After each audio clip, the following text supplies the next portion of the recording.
let's get started, and I'll give just a brief introduction here. We've redefined ourselves from a hackathon to the MedVR Bootcamp and Accelerator. And the reason for that is in medical XR, there isn't enough time, even in a 5-day well-funded hackathon, to really deliver projects that are worth the ongoing investment to become prototypes and products and companies.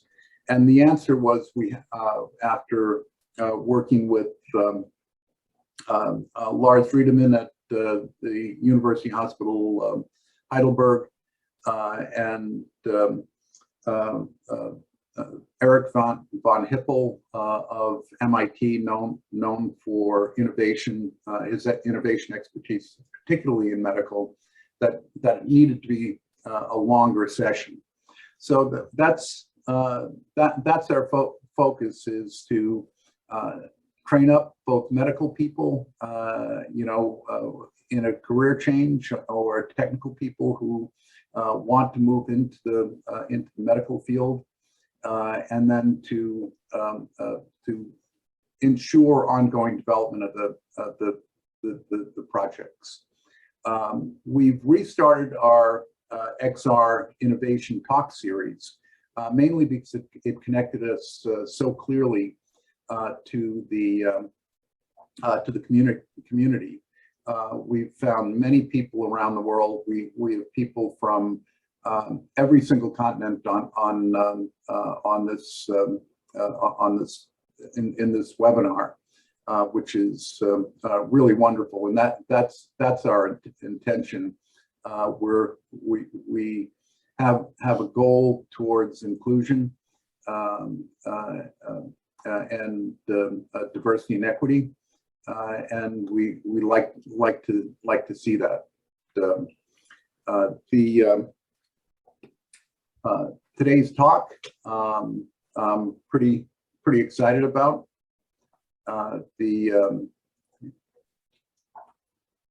Virtual reality, the future of anesthesia. I saw the talk, and it's once before at in Nashville, and it's a great talk about an innovator's journey, which every medical person or technical person who wants to build an indie app and have it turn into a product should listen to, and that you'll find. You'll find this really an exciting story of innovation. We have as the moderator Kate Donovan from Boston Children's Hospital, who has been working in innovation for over a decade in healthcare, and has been one of the pioneers in the national and international community in bringing XR into healthcare. She's got some of the most experience looking at applications and decision making for whether or not they should be used, and I'll be turning things over to her in just a moment.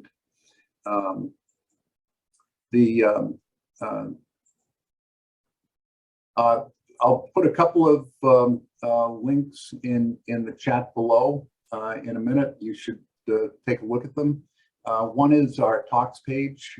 We've had over 20 talks by innovators and visionaries talking about this field in every aspect, from pain management to training to surgery, which is which shows the diversity of applications that XR can be applied to. If you've been following the field, you'll recognize many of the names. Just one other note before I turn things over to Kate. We'll have another talk in 2 weeks from the University of Florida. Another talk on using simulation in medical education. Greta is, needless to say, an enthusiastic creator and of curriculum for the nursing community, and I think if you've got the time, you should attend. Just a couple of housekeeping notes. There's a chat for everybody to chat with one another and with us. There's also a Q&A chat that you can add your questions to. After the talk, Kate will be curating the questions, and so please put them in that chat. And on that note, I'll turn things over to you, Kate, and you'll see me disappear in just a minute. Brilliant. Thank you, Stephen. Hi, everyone. My name is Kate Donovan, as Stephen just introduced me as. I am honored to introduce today's guest, Peter Stallo. I had the privilege to chat with Peter on Monday, and truth be told, we could have talked for hours. So I'm very excited to hear more of his story today, because I actually had to cut it short a little bit on Monday, so I'm thrilled. He is a master of 3, as I looked up on LinkedIn, which I was like, oh, you're like an education dude. He's obtained 3 master's degrees, one in adult health nursing from the University of Southern Mississippi, one in nurse anesthesia from the University of Alabama, and healthcare simulation from the University of Alabama. And I'm really excited because in March, he started his journey towards his Ph.D. at the healthcare simulation at Mass General Hospital Institute of Health Professionals right down the street. So I am pretty confident I'm going to get to meet him in person at one of his journeys up to Boston. He is a Scrum Master and also a certified healthcare simulation educator. He is also the president of Prodigy Anesthesia, which is an education platform to help prepare nurse anesthetists for their boards, and co-founder of Simvana, which he's here to talk about today. So I'm very excited about this. Simvana is a virtual reality-based education solution that immerses students into the VR operating room. You may have seen a picture on one of the cards that Stephen showed. So they can experiment with equipment, learn and master the skills acquired in virtual reality. Fun fact, which I told him the other day, is I actually was a anesthesia technician coming out. It was my first experience in healthcare. So I'm very familiar with his space that he's working in, and always love working with CRNAs, the certified registered nurse anesthetist. So I'm thrilled to hear about his journey, not only as a clinician, but how he flipped that over to become an innovator. So I'm going to pass this over to you, Peter. Thank you so much for joining us today. Thank you. I'll see if I can share my screen here so you don't have to stare at me too much. So I do have a few slides that I'll show. So hopefully you should be seeing a picture of the virtual operating room with title virtual reality. Is that coming across okay? Perfect. Perfect. All right. Well, I'll start by telling you this is sort of a story of going from the garage to a now international product, which was actually just released a couple of weeks ago, and it's been several years, almost exactly 4 years in the making. So it's sort of a story of coincidences too. I'll start with where the idea for this came from. So as Kate mentioned, I produce software that helps train students to prepare for their anesthesia boards, their nurse anesthesia boards, and also continuing education. So as a result of that job, I frequently get questions from students trying to sort out different ideas either for school or for a presentation or for their board exams. And a student had asked me what the incidence of death due to anesthesia was. And the standard answer for that is about 1 in 300,000 to 1 in a million, depending on the study. So being more conservative, I said it's about 1 in 300,000 in the US, Europe, and Japan.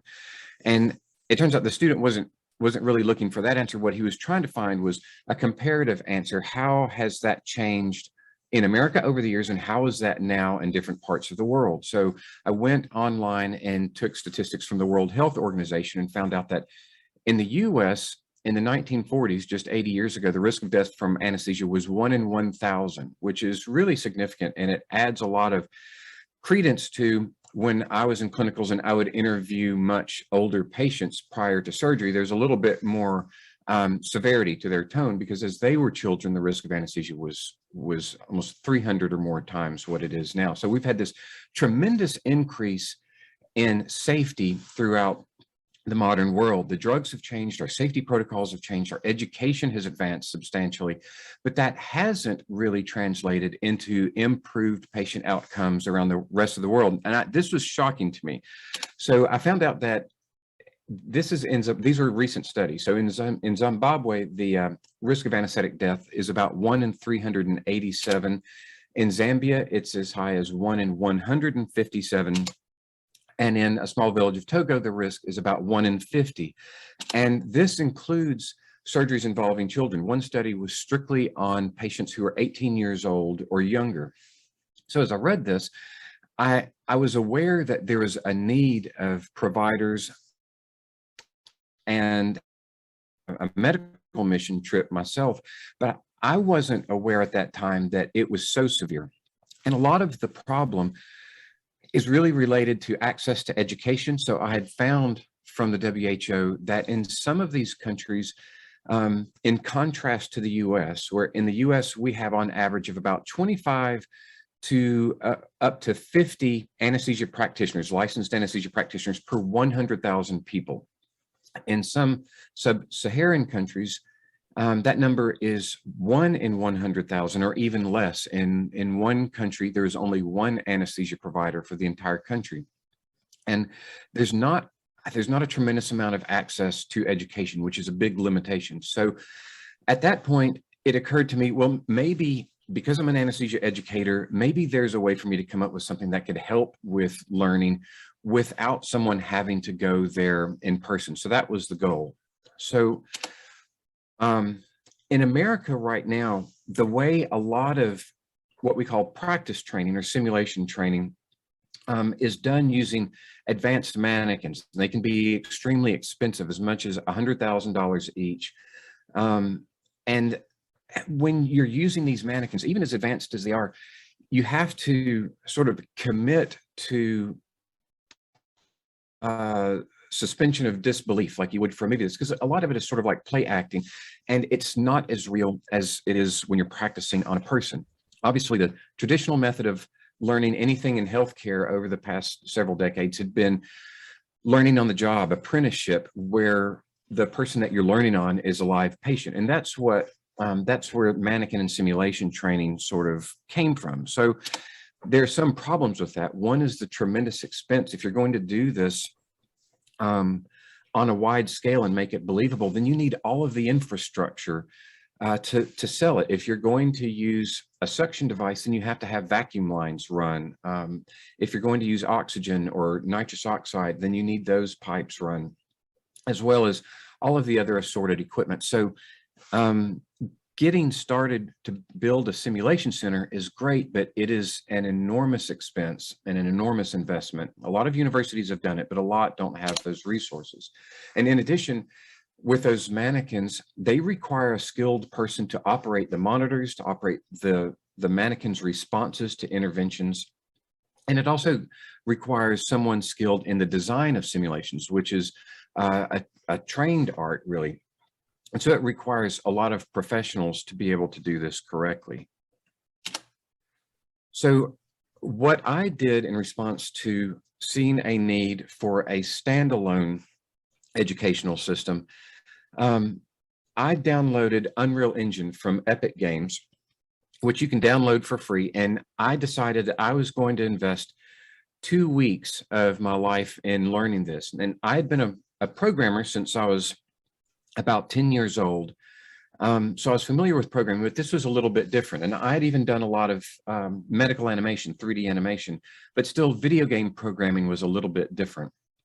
But I decided I would give myself 2 weeks to work on it. And if I could produce anything at all that made it look like something was happening, that I made any progress, then I would stick with it. And if not, then it was just above my head and it was beyond my pay grade, and I would have to leave it to someone else. So in 2 weeks, I had created a mock-up of an operating room. I had an EKG being simulated, as well as an oxygen, a pleth, O2 sat being simulated. And the simulation that I created was one in which you lost your pipeline oxygen supply in the operating room, and you had to go around to the back of the machine and turn on the backup oxygen cylinder. And that's an extremely primitive simulation, but I thought, well, it accomplishes a lesson. It accomplishes a single lesson. Someone has to complete an objective in an emergency.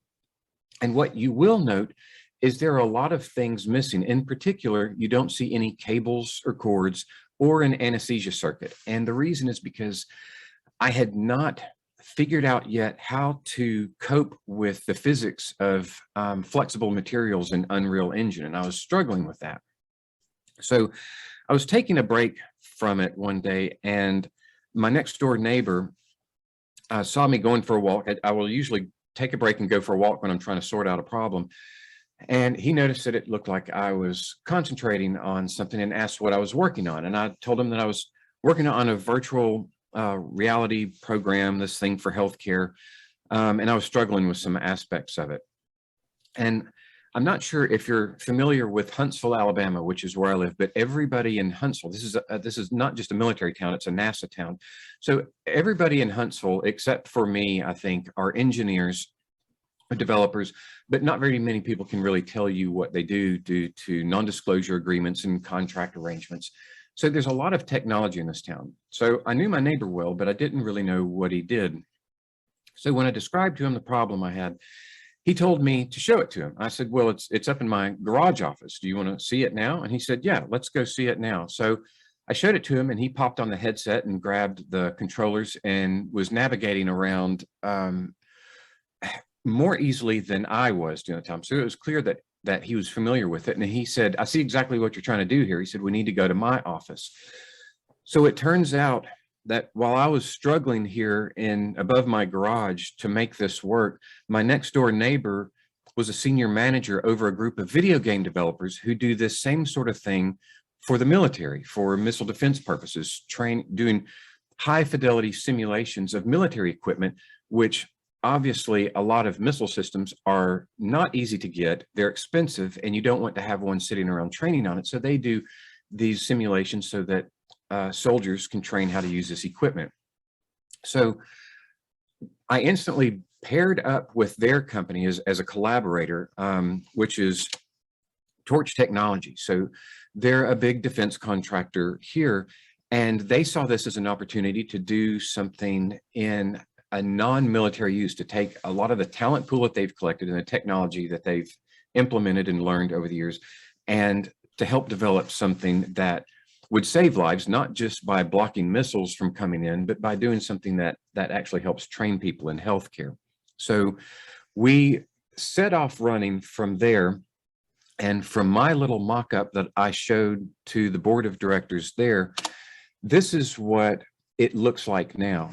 And I've turned off the audio, but audio is a big factor in anesthesia. All of the sounds and the beeps and the changes in the oxygen saturation, we spend a lot of time developing that and refining it. So what you're seeing is a high fidelity simulation. Our simulation uses an Oculus Quest that is connected to a gaming PC rather than use a standalone, because we wanted the highest fidelity that we could get to see all of the reflections off of metal, to see how the lighting changes, and get the most fidelity that we possibly could out of it.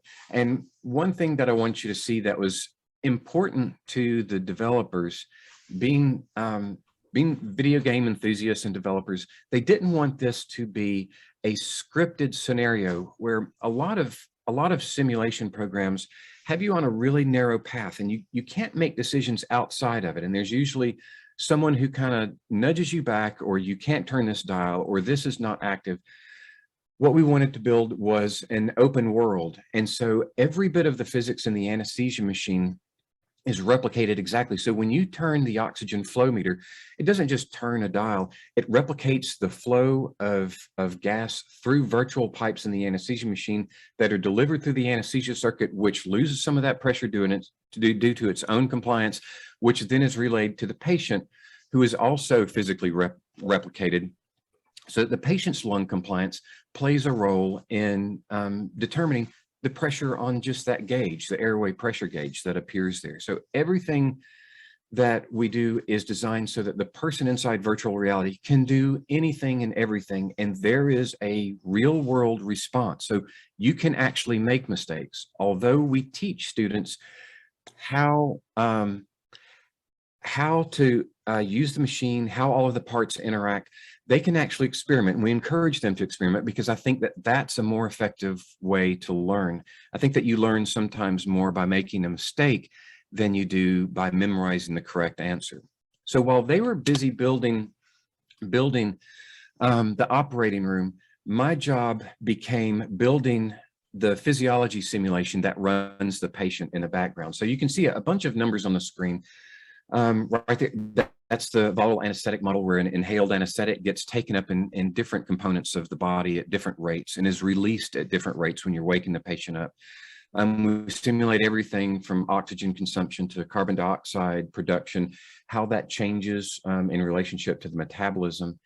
And if you look, there's a pre-op data, a little square in the top of the screen, that will show all of the factors that we use to boot up a patient. So everything from their height, their weight, their pulmonary compliance, alveolar dead space, their age, all of these factors that are required to build the platform for a digital patient. And once that starts, all of these other numbers that you see on the screen are background components that I use to monitor, to check my values, because they all lead to the numbers at the bottom that are the patient's values on their monitor that you see above the patient. So in this case, I think I may have, I can't remember on this video if I had administered a medication, but we also simulate medications administration, and not just that you give a drug and you get a dose response, but we use, you'll see a second section that says quasi Monte Carlo series. So I came up with a way to reverse engineer a study so that every patient is different based on the standard deviation of that drug, so that when you give a drug, you will get a normal response, but we're going to randomly select that patient's response from that bell curve so that you will actually have outliers, just like you would in the real world. And I think that's important. You'll actually see the blood pressure is going up on the monitor on the left. So I had administered ephedrine to this patient to test the effects of that drug. So this is sort of an odd analogy, but this is a teaching mechanism, and that's the main part of what my education has been focused on the past 2 years and will continue to be focused on for the next 2 years. And that's on how do we learn in VR? How do we learn in simulation?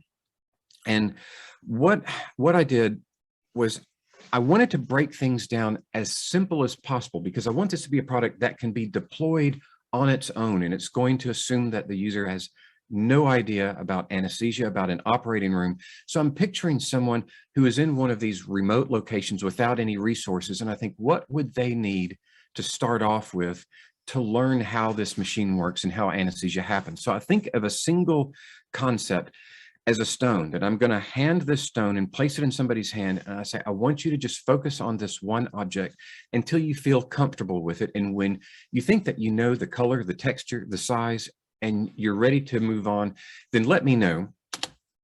And I'm going to hand you some more concepts, some more stones.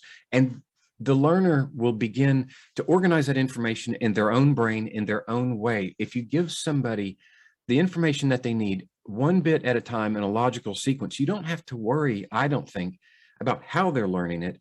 Just let them take care of all of that. Their brain is designed to do that anyway. Our brains will do that. So you just keep building in tiny increments and let them start to form these more complex series. So you continue to add, once they've accomplished one area, you begin to add a little bit more in a different area. And before you know it, at the end of it, they have developed this complex mechanism of storing all this data without me having to do anything specific to tell them how to learn it.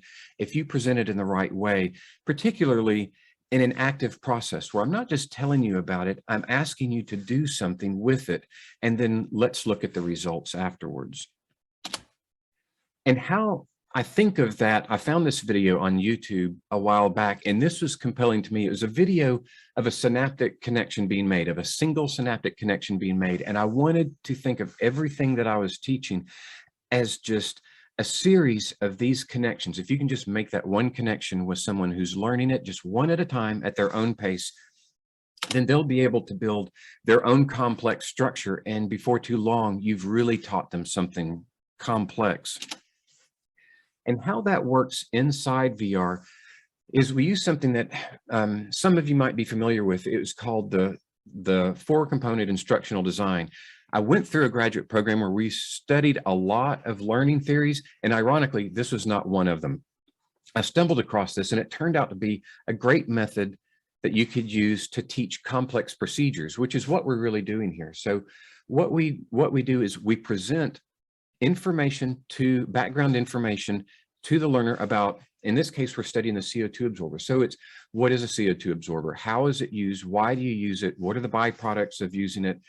And then we ask them a couple of questions to make sure that they understand the material. And then we move on to something as simple as, where is it? I'm going to show you where the CO2 absorber is in the room. All I want you to do is touch it. And this seems very elementary, but we rapidly build on that, and it gets much more complex. So now we're learning how to recognize if it's exhausted by looking at it and apply that to the patient. What does the patient look like when the CO2 absorber is exhausted? And now I'm going to show you what you do when it is exhausted. How do you address that issue? And then we issue them a challenge where your CO2 absorber is exhausted and you have to solve the problem yourself. And sometimes there are multiple alternatives to solving a particular problem, and we'll control the resources in the room and make them make a decision. So that's how we proceed. At the end of each small section, there's an activity challenge that they have to solve the problem on their own, but they continue to build. So after a section of multiple challenges, we issue one that involves multiple areas, like the electrical system, the high pressure oxygen lines, the power supply to the machine. And so you'll be presented with a challenge that says, there are 8 things wrong in your operating room, and you need to systematically go through the steps that we've taught you and identify and solve all of these. So we did encounter, because this is VR, a few design challenges that we had to overcome. And as a lot of you may be VR developers or involved in this work, and you'll know that there's not as much to borrow from in this field because it's so new. And that's what makes things difficult sometimes. So we had a lot of prototypes for ideas that we had to discard, but these are some of the ones that we kept. One is we had to upsize some of the controllers. So the flow meter dials on a flow meter are actually smaller than that, but that's too difficult to manipulate in VR. So the same thing goes with the connectors for the anesthesia circuit and the connector to the endotracheal tube. They're not really that big in real life, but we had to adapt that to make it useful in VR. And that's a small trade-off. Nobody's ever actually complained about the size of the dials. I don't think anybody has ever actually noticed it when they first go into VR. So I think we got away with that one. The next one was the problem I explained earlier, which was the physics of cords, cables, and tubes, and the advantage of collaborating with a Defense Department engineering firm is that there's 1,000 engineers in the building, and they're all really good at physics. So they solved that problem quite easily. So we're able to manipulate cords and cables with no problem in VR now. The second one if you're familiar with VR, this one happened to me a lot. If you've ever reset your floor boundary and dropped an object in VR, and after a while your floor boundary got offset from your real floor, then you would have an object in VR that is below your real floor and you can't actually reach through and pick it up. So we took an idea from a video game called the Wrist Pocket, where in this case we're using the clipboard, where we store the clipboard in what we call a wrist pocket. If you supinate your wrist, then you have a little menu. You can just grab another clipboard and go about your business. And that made things a lot easier because now you don't have to keep up with an object like that. However, we can't store everything in the wrist pocket. There are a lot of other objects that we would drop or want to retrieve. And so one of the engineers developed a method where you could summon and catch a device, where if you point at it, you just flick your wrist and pull it to you and then catch it in midair. And when we're doing demos, we now actually avoid this or save it for last because it becomes sort of a game mechanism and people get stuck here wanting to play this game. So we now save this for last, or let them discover it on their own later. And then here's the big one, and that's motion sickness. So this became sort of an issue of study for myself. So as you know, some studies say that people who are in VR, as many as 40% will suffer some degree of motion sickness if they're in VR for as long as 10 minutes. As many as 15% of people will suffer motion sickness. Some people call it cyber sickness or virtual sickness. Will suffer that to the degree that they can no longer continue or have to take a minimum of a 30-minute break to recover before they can resume. So that was going to be a big problem. So what we did to address that was look at research regarding cyber sickness in the past. And if you look, as we're moving in the screen, you'll see two things happening. There's a little bit of a vignette. As we rotate, the field of view of the screen diminishes some. It kind of turns gray. And you'll also notice a grid appears to the periphery inside that vignette. So that's actually two techniques that are being used. So you may already know that motion sickness is sort of this disparity between the visual sense of movement that your brain is receiving from your eyes and the vestibular sense of movement that your brain is receiving from your middle ear. And there's a conflict between the two because although your eyes in VR are receiving this movement, your inner ear is not. And so what we can do is by reducing the field of view dynamically during movement, we reduce the volume of visual information that the brain is receiving. And also by using a grid, it helps give the brain a secondary reference of motion.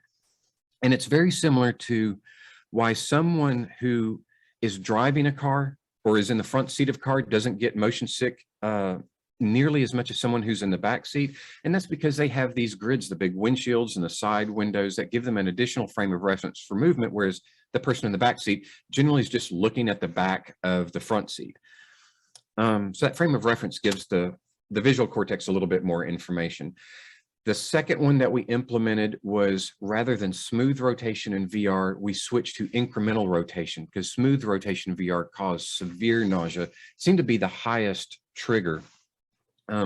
So by switching it to using a joystick from smooth rotation to incremental rotation of 10, 15, 20 degrees, that really helped a lot. And so when we did a pilot test on a group of students, being the good nurse, afraid of nausea, I had taken supplies and Clorox wipes, expecting to clean up a mess or help people recover from nausea. And it wasn't until afterwards that I realized that nobody had any symptoms of motion sickness at all, even the ones who had been predisposed to motion sickness in the past. So it seemed that doing those techniques essentially eliminated it, at least in this application. So I had told you that my goal was to be able to deploy this to a remote area. And we had been contacted early in development by the KwaZulu-Natal Hospital in South Africa.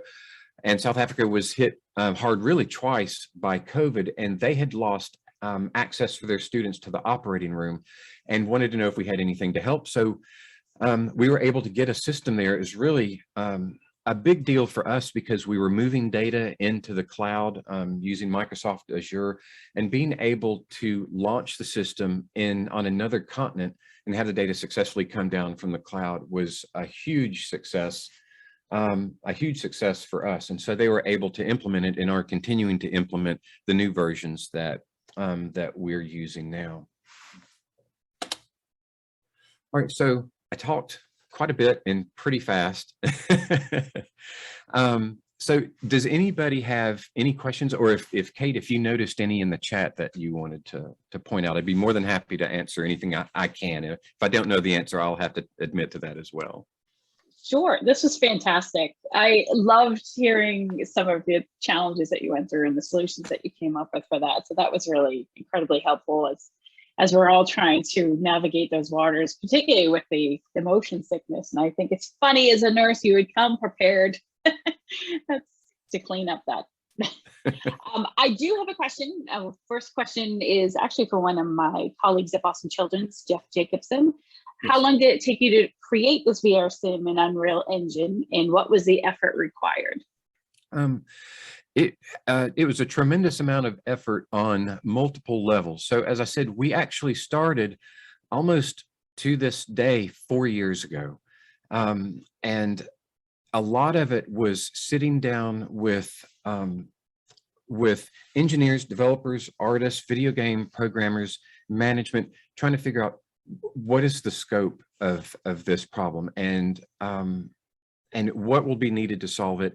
How many rabbit holes will we need to go down, and how deep are they? And that's an everyday question that we come up with, is every avenue we go down, we have to make decisions about how far do we go down this path. So it's been 4 years, multiple 3D artists, multiple programmers.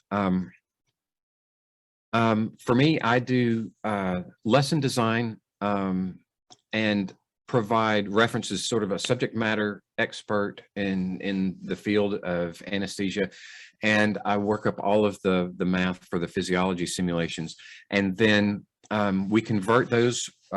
We've done this by a variety of processes.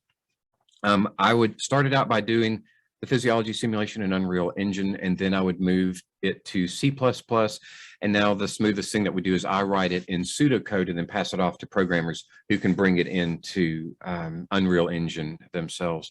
So it requires a team, not just in development, but it requires a management team to help plot how does a project this large, how do you keep it on track and keep multiple people? So there are almost as many people helping to corral the resources and garner resources and manage them as there are people who are implementing it. So it's well more than a dozen people over 4 years that have contributed to this. So it's I would love to say, oh, this is a cinch, but to develop. The other aspect that I wanted to iterate is that this is developed as an open world, and that's a big cost. It's worthwhile, but as I said, you can do anything. You can turn any dial. There are suggestions. We teach these lessons like lab experiments, but just like in a real chemistry lab, you could go crazy and start mixing things that are not recommended. So you can do your own thing, and that requires a lot of effort, because not only do we have to figure out how to accomplish what we want them to do, we have to account for every single thing that they could do. And so we end up asking a lot of questions. A developer may ask me, what would happen if you turn this dial, but the machine is off, but the patient is connected? And I'll say, nobody would ever do that. That's hazardous. Nobody would ever do that with a patient online. But their response is, but in VR, they could. And so we have to mathematically account for every avenue. And that is a serious effort. That's a huge challenge. It's really, I mean, you folks are just taking a look at the numbers that you showed just with what we're looking at when we're looking at patient under anesthesia. So a lot of if this, then that, back and forth, I'm sure, is where you went with that. Exactly. Second question I have, actually, so Bob Fine asked a question, but we have answered that. This was built in Unreal, not in Unity. Yes. We also have a question from Priyanka. Can you again explain how the patient will react if the learner gives all the right input regarding the dosage? Like how you're going to create an outlier in use cases? So the way we do this, and that's actually a good question, because it fundamentally comes down to the ultimate question that you're asking is actually, can the patient die? And that's because to go to those extremes, like I say, you have to manage the extremes. What if someone gave 10 times the dose of this drug? So the way we do this, we'll take a panel of research papers on, it's usually healthy volunteers, their response to this drug, and they always generate a bell curve of responses. There's a mean response to this drug and a standard deviation. And using those values, I can reverse engineer the study to generate a fabricated bell curve that would generate the same. So it's sort of peculiar. It's almost like I'm generating a population of people with the same responses to that drug as that study did. And by implementing those into the response system for Unreal Engine, we actually have response curves, dose response curves for each drug.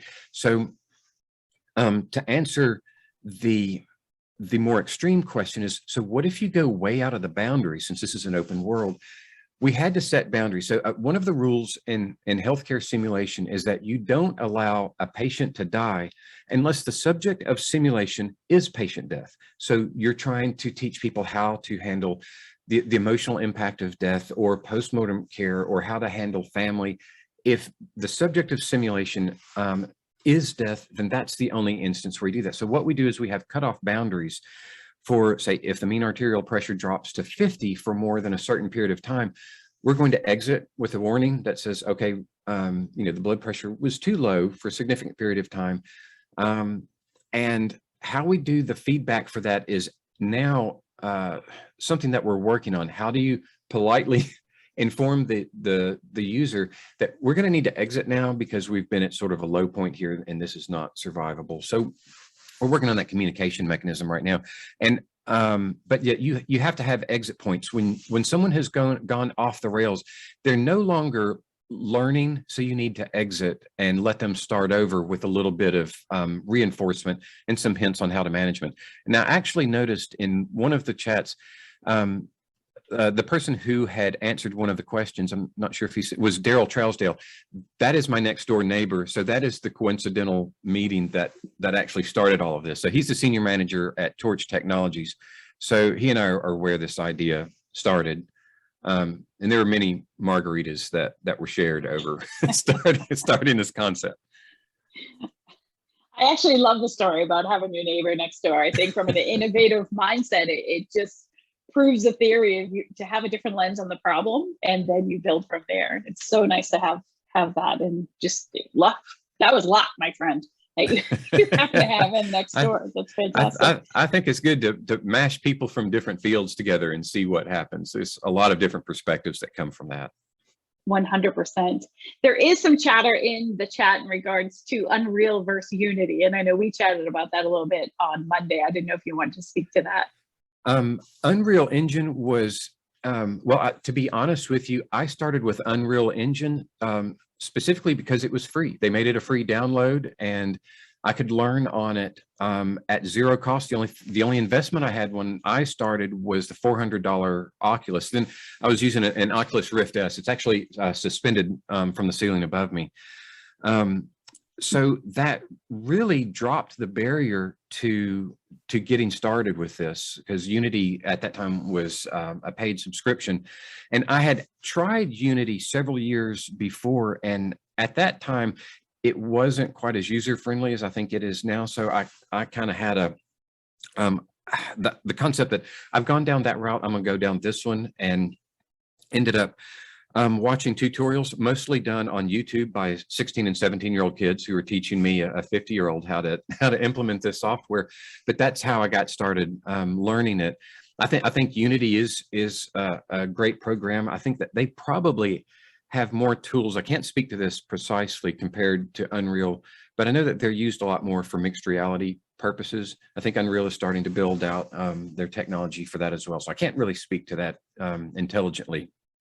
Honda versus Toyota.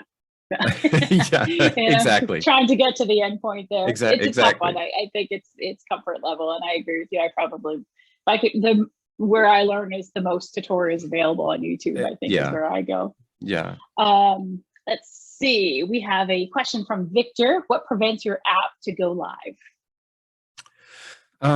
If I understand the question correctly, what is preventing us from taking it live as a sellable product right now? Is that, if I'm interpreting Victor, that? if you want to throw that in the chat, because maybe. Yeah. And right now, actually, as of about 2 weeks ago, it is live and for sale. So we have reached the point where the release 1.4 is actually out. And so we'll be going in a sequence. So we had started with this ambition of we were going to create this massive virtual reality environment where everything horrible imaginable was happening and had to be solved. And you're in this intense environment and the operating room is on fire and you've lost power and the patient has malignant hyperthermia and you're having to solve these complex issues. But then when we sat down to it, we said, okay, so where do we start with that? Well, we've got to build an operating room and it's going to have oxygen, pressurized oxygen, a vacuum line and electricity. And then we've got to have an anesthesia machine. And so as we were building these complex pieces, like even the electrical devices in the room are designed to have electrical rating. So if you take a device that has a power rating and put it into a plug that is not, it'll switch, it'll flip the breaker. So we map all of that out. So as we were building that aspect of it, I realized, wait, time out. There is a tremendous amount that we could teach just in how all of this works. So we backed up and said, what we need to do is teach how this works. And it gives people an opportunity to see how all these different parts interact without the need for an actual operating room and all of the infrastructure. You can just put on a headset and learn the relationship between these different components. Absolutely. It speaks to the capacity issues we have with training folks. So the ORs are pretty much full all the time. Yeah, and I think the other that's thing, true. Yeah, and the other thing I love about it, it's interprofessional. So you're going from student to technician to CRNA to the anesthesiologist. So for me, it's exciting to see platforms like this built from an education perspective that really does a lot of check boxes along the way. Let's see. A med student from UVA and a student leader in our XR healthcare club, some experience with 3D person and VR development. Any interest in discussing demos, beta, academic study among anesthesia interested med students? That might be an offline thing if you want to reach out to them. Sure. If you go to the website, Simvana.com, there's a form that if anybody has any interest in specific areas of it, if you fill it out, if you fill out a form there, then it will go to the team. And so I'm not always the best person to answer a question, but it gets delivered to the team as a whole, and there's always someone who can answer any questions. Excellent.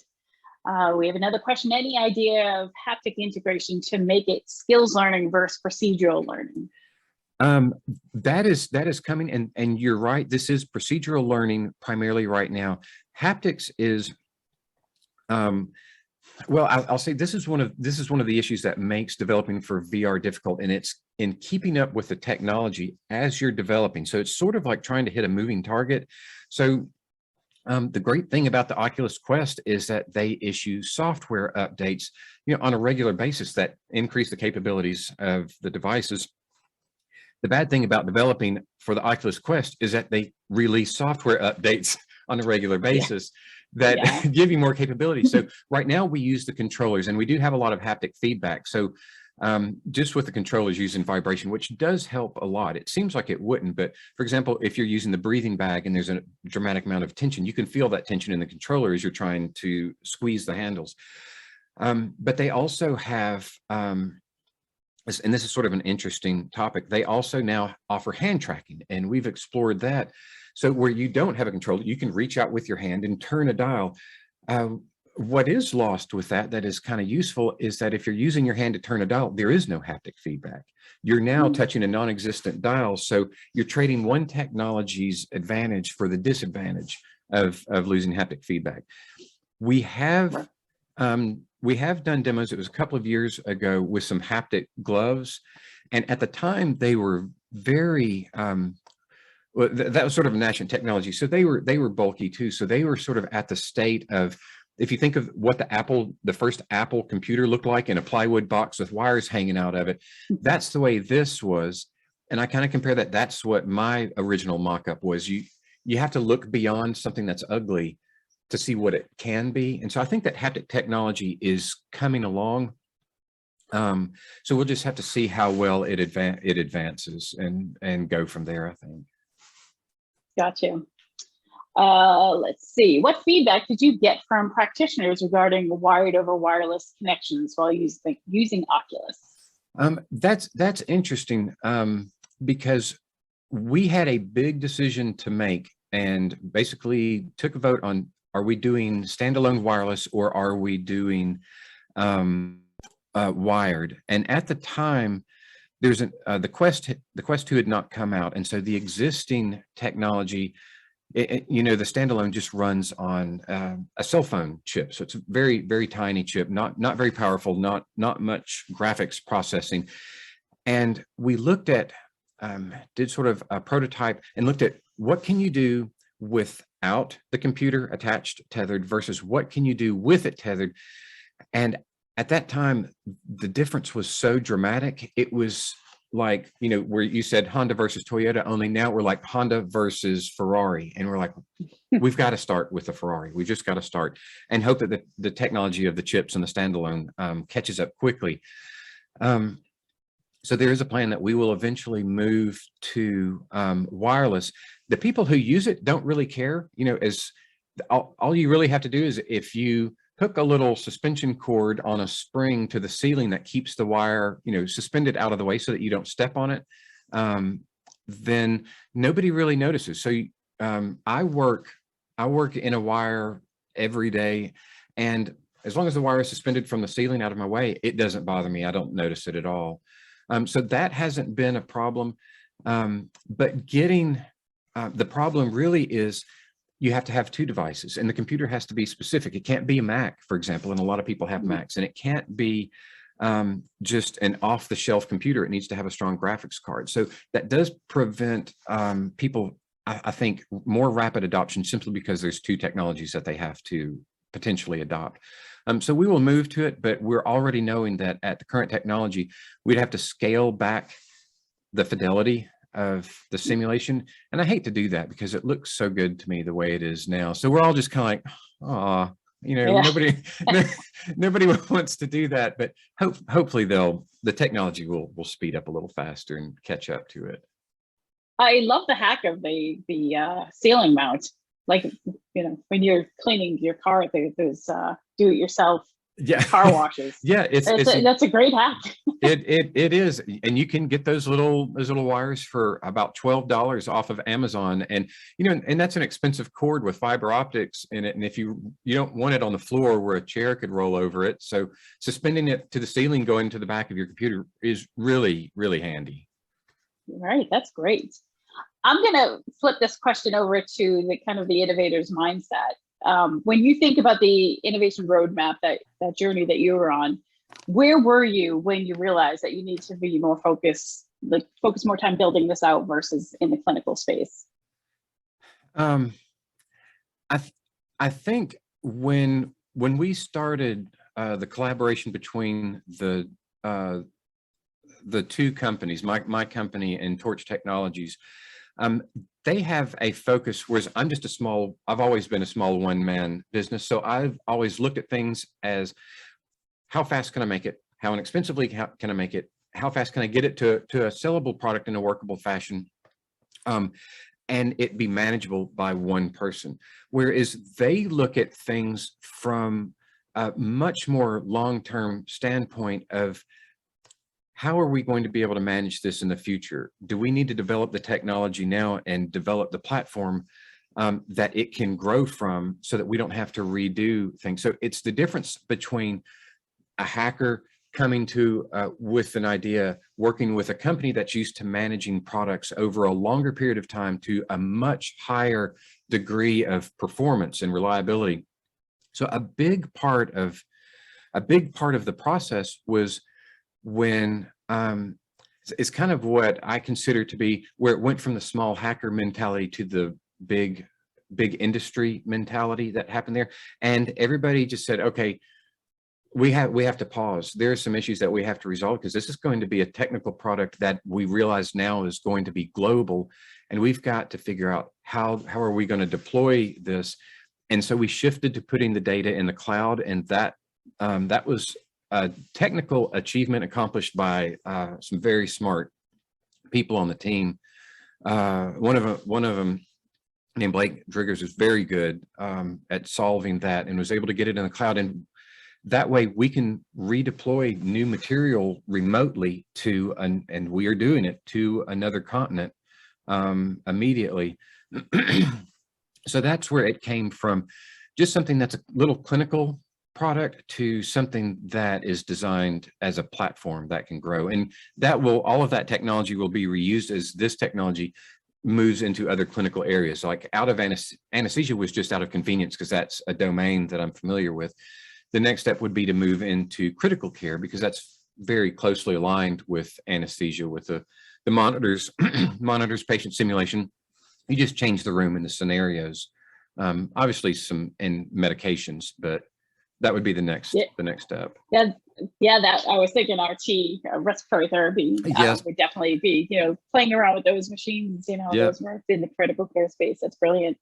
I asked that question really because I think there may be a lot of healthcare providers and clinicians here that really do have great ideas, and it's a funny place to kind of begin it on the innovative front. Do you stick with the clinical side, or do you jump and go into the startup space? So I think that's a challenge for anyone. I'm sure you struggled with that a little bit.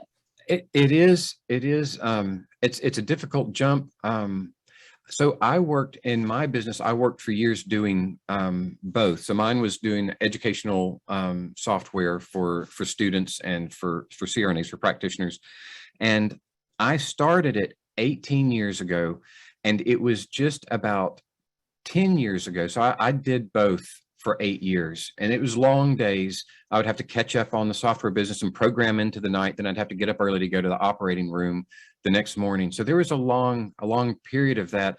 And where I knew that, where I made the decision is I started to see, with regards to time, as you start to have a degree of success and make income, there becomes a point where you say, I can't afford to do both.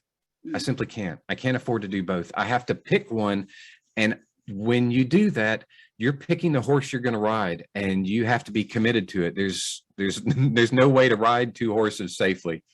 So when you do, you have to be committed. And once you do that, you'll generally see that it will grow much faster when you commit all of your time and resources to it. Absolutely. So I'm going to pause for a second because I know we're a little bit over time for some folks who may have left, but the folks who do have to jump off, I just want to thank everyone for joining us today. We can continue the conversation. There's other questions that we have, like, did you apply to any accelerators along the way as MedVR is turning into Accelerator? Would love to hear a little bit of that. We did not directly to accelerators, but we, Daryl and I we took my laptop with my little physiology simulator that I had running on a Mac laptop, and we went to a seminar and a conference and saw one of the simulation directors at for Unreal Engine, and ran him down and just said, you've got to take a look at this. I want you to see what I'm doing. I'm replicating an entire human. I'm trying to talk so fast. I'm like the little kid from Christmas Story trying to explain his desire for a Red Ryder BB gun. So I showed it to him, and his first comment was that, you're the only person who uses Unreal Engine on a Mac. I've never seen anybody use this on a Mac, but I was using what I had to develop that. And then they asked us to apply for a grant, and they gave us $200,000 of startup money without any questions asked. So we do present with them sometimes to show different aspects of what you can do in Unreal Engine. But yeah, they were very gracious and said, we believe in what you're doing. Here's the money. Just get started. We'd love to see what you do with it. And that was, we operate a little bit like a startup company inside of a big company that has a board of directors.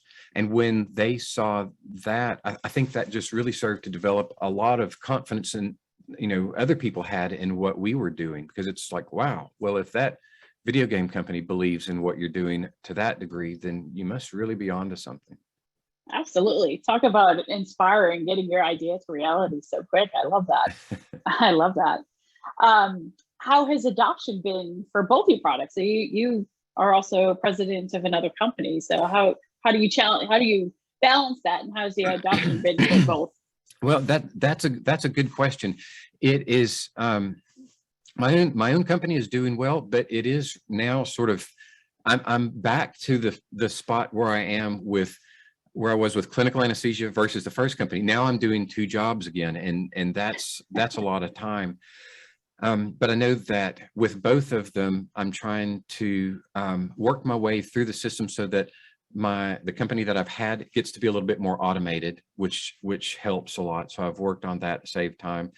And adoption with this one is going well. We're doing demos every week from universities, and in a lot of cases, we're having to do them with using Zoom. So it's hard with travel now to get to someone to put a headset on them. The thing that you see in the conversation when you're doing that with Zoom is if someone has ever used VR before, they can look at something in 2D and it instantly translates for them. If someone hasn't ever put a headset on before, then they're still looking in 2D because they've never seen it in 3D. So you can tell that you're trying to describe something that you can't really describe as well, even though you're demonstrating it. What I do love, so now we're trying to get where we can get headsets to people to try it, to ship them a headset and let them do a demo of it. Because when you put the headset on, and you know, if you've done VR and you put a headset on someone who's never seen it before, it's just this wow that you see it, that, you know, they just all say it. It doesn't. Yeah. It never gets old. So so that's the challenge that we're trying to do now is with travel challenges and people's schedules, is trying to get a headset on them. I think once you do, you sell them all. Yeah. There's a question in the chat. Did you face challenges with technology adoption? In terms of users, I guess if you're implying with users adopting the technology, or with technology adoption within the development department, that's really sort of 2 points. We don't, there's not really any problems. I'll answer both briefly. There's not really any problems with technology adoption within the development department. There's so many people that are so good and so experienced that the developers can switch between Unreal and Unity, or between an Oculus and a HoloLens, you know, with great facility. So they can do whatever they want. With customers, you kind of have to pick what you're going to use. I did see a question where somebody said, is this for the HTC Vive? And it's not. Right now, we're committed to the Oculus Quest, which seems to be the most pervasive. So you're kind of having to hedge your bets a little bit. So there is, in many cases, the universities already have a computer that's sufficient. And in a lot of cases, particularly those who use VR in nursing, which is a little bit more widespread than other applications, they will already have a headset available. So the larger universities, it's not really a problem, and we can do a demo with them by just allowing them to download the software to their existing equipment. For others, smaller universities in particular that might not have that technology, then we're trying to help them locate it by the specifications, and we have a limited amount of headsets and computers that we ship out for demos to help people who haven't seen it. And the technology itself is not that difficult to adopt. One of the things that, as you and I were talking about earlier, one that's tricky for a university is when they were requiring a Facebook account. And, you know, a lot of universities, and especially, you know, in the military, they say, hold on, we can't have just a Facebook account random. So hopefully now that they've kind of relaxed that requirement, that was actually, I think, a bigger hurdle than technology. So that should improve also. Yeah, that makes sense for sure. So you're basically in, I shouldn't say basically, you're in universities more so than in hospitals, correct? Correct. And what we're doing now we're not to the advanced stage that would be applicable to a hospital, because there you've got a practitioner who has already completed school, already passed boards, and has been practicing anesthesia. So when we're teaching all of these foundational skills, they're really more applicable right now to students in universities. So going to the universities is a nice central location to capture your audience. Mm-hmm. Is pediatrics module in the pipeline? That's a good question. there's a lot of, as you know from your work, there's a lot of common material that can be used, and then there's a lot that has to be changed. And so we would have to redesign the patient, essentially, not just the 3D model, but all of the equipment that attaches to the patient, and the physiology is radically different. That can all be accommodated. And so that's more of a, do I want to start that? You know, it's just sort of, you can be a little, it can be a little bit daunting to think, wow, that's another really big path to go down. So it makes obvious sense to do that. But it's sort of like starting, to run a half marathon. This is not going to be easy. Do I really want to start the first step, in this process? Exactly. And I asked that question because I want folks out there who are developers to realize the challenges that we have in the pediatric space. It's pretty much all of the softwares that are out there. They don't have all the equipment that we use in the pediatric setting. So and this is the same with actual equipment in the pediatric setting as well. You have an idea for a device or whatnot, and you really have to go through some hoops to make sure we can get the right people at the table. It's exactly what you said, kind of return on investments as you move forward with that. Yeah. And it would be a big research. So I do a lot of research, obviously, to develop the physiology, and I would have to largely start over. So that's a big project, a big research project. Fair enough. We'll sit and wait for that one. Right? Okay. You're not busy with your two companies. Going back to the university, is it integrate with learning management systems, LMS? We have our own, right now it's a very primitive LMS, but you've touched on a topic that's really complex. So learning management system that's what I wrote. My fundamental business is I created a learning management system. So I'm well acclimated to data collection for learning and exam based. So that's more traditional learning and traditional measurement of learning. Within an LMS for VR, it brings up a lot of technological questions, a lot of philosophical questions about what is wrong. And if they did something wrong, how are you going to categorize that? Because like I said, the fact that somebody did something incorrectly may have been the exact learning moment that was most productive for them. So to give them a grade based on that, I don't think is fair. So it becomes very tricky. And how do you translate someone's physical actions into what amount of learning is occurring in there, and then give them a score on it? So someone actually asked us early on, would you develop this program? Because I would like for a student to go through this program and then get a grade, and I know whether or not they get to progress to the next part of the program based on their grade. And I said, I don't want anything to do with that. So that's what they refer to as summative evaluation, where you're getting a hard-coded grade, an F or an A or a C. And we did what's formative. So what we try to do is when someone is making a mistake, we kind of hint them back to the right direction. So even we build in exam questions into the system, because I want to try to tie the learning that's occurring through activity to, at some point they're going to have to take an exam for their boards or what have you. And so we're trying to tie those two different types of learning together as it's happening.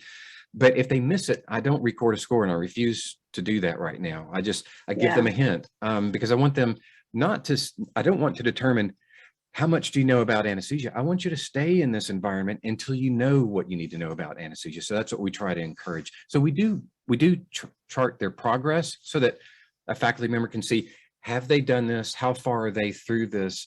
But right now, we only give them a success. They've stayed in until they got it. And if they don't complete the task correctly, then they don't get a mark of success. And that's it.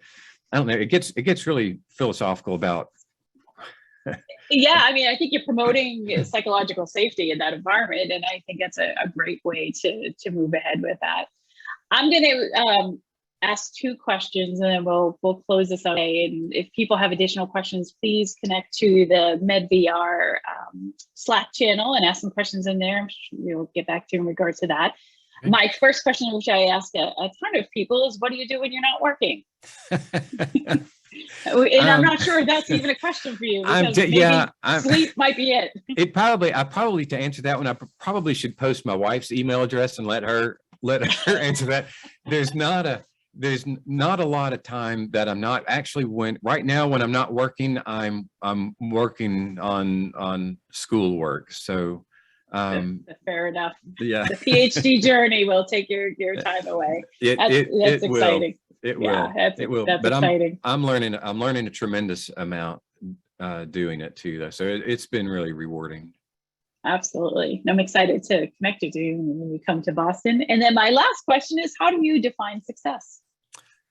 I think that if other people leave a work that you've created better, I think that is a tremendous mark of success. The first one that I thought was when you got that wow, when you put the headset on them and put somebody in a virtual reality. That was what I thought was my first mark of success, because I enjoy that. I think that's an indicator that you're on the right path when you see someone's excitement. But when someone uses something that you've created and they leave better for it, I think that's the ultimate mark of success. I love that answer. That's fantastic. Well, my friends, you have shared with us a lot of pearls that you have captured along your journey, for sure. And I could talk to you for hours. So I'm sure people will be like just listening in the background, but I will hand this back to Stephen at this point. I will say thank you. Thank you for the opportunity. It's been a privilege to chat with you again. And Stephen, a privilege to chat for MedVR today. Thank you both so much. Well, thank you. Thank you, Peter. This, I'm still impressed with this talk. The second time I heard it, healthcare education has, learn one, do one, teach one, and this puts a fourth element in that, where the person who's learning gets a lot of tries before they actually have to do one, and letting them make mistakes in a very protected environment, and giving them the opportunity to react to it. Reacting in a simulation is probably cognitively easier than if you give the wrong dose to a real patient and have to figure out what went wrong. I've heard from the directors of a couple of simulation centers in large hospitals that they can actually take a surgical team with 10 years of experience and cognitively overload them. And preventing that cognitive overload is so important. And I also like your gentle approach to human factors. It's so natural. So thank you. This is a wonderful talk.